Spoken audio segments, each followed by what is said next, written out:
Hey guys, what is up? So I'm probably going to be like the 500th million person to talk about this book this week, but it is that great and I think that important of a book.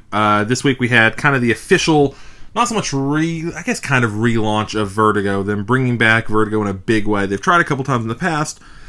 Nothing's really stuck, but this time they've got a lot of amazing creators that a lot of them don't do comics work that often or at all. Some of them are new to comics, some of them are new to comics in general.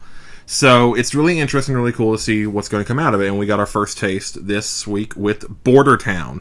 Erica Mescaville, Ramon Villalobos, Tamara Vaughn. Sorry for mispronounced names. I'm horrible saying almost any names. This book, again, if you are listening to this and haven't heard any of the other reviews, I'll just go into it like that, because you can go read the other bajillion views out there right now, and I agree with the majority of them, which is this book is incredible.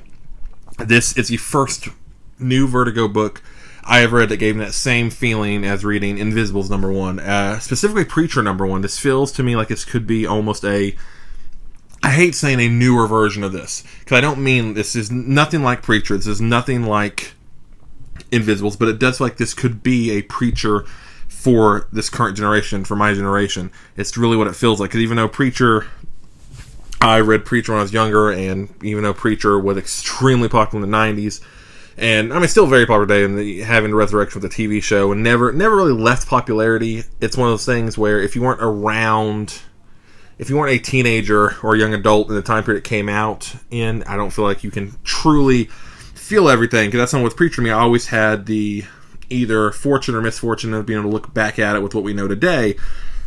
And Border Town feels like one of those books that's very relevant to today, but is a book I could see in 20, 40 years being looked back on as a classic. And I know we're only one issue in, but this is a very strong book. Basic story. In a nutshell, new kid in a new school in a new town, got kicked out of his last school. His mom moves in with her long-distance boyfriend in Arizona. Very basic stuff, but then you throw in shit like some mythological creatures, some Mexican lore, some very different takes on characters, some very different and updated takes on what it's like to be a person who is born in America, completely American, but has a lineage from a ton of different places in today's climate, how that happens. To be legal, to be illegal, to be documented, undocumented, all these different things. They deal with a lot of socio-political issues, but also do what comics does better than any other medium, I think, where you can take these socio-political issues that affect everyone on a daily basis, and some people more than others, but everyone are in some way aware or affected by them. You take that, but then you also plug in this fantastical element of again, mythological lore from I don't want to spoil stuff, but let's just say some mythological lore from Mexican culture and some Native American culture too.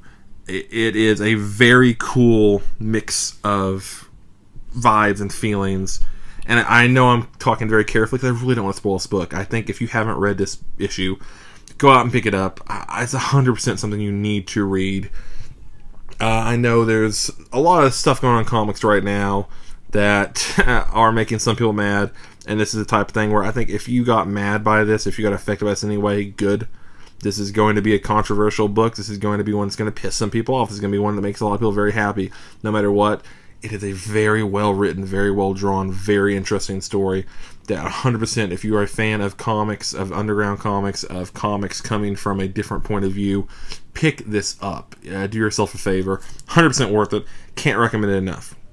But let me know what you guys thought of this. I know I didn't say a ton about it, and I may have rambled it a little bit, but I don't want to spoil it, but I want to reiterate how amazing it is. So let me know what you thought of it. Let me know where you think the series is going to go, because I have my own ideas. And the characters I already love almost every character they presented. I love how they were presented. I love the different angles they're all coming from, and you can do some very interesting, entertaining things with them. So yeah, let me know what you thought. Let me know who your favorite character is. Let me know where you think the story's going to go. Let me know what you thought of this first issue, and if you're excited for the next one. Thank you so much for listening. Like, subscribe, dislike, unsubscribe. Whatever you want to do, do it. No matter what, thank you for watching this. I will see you guys in another review or video very shortly.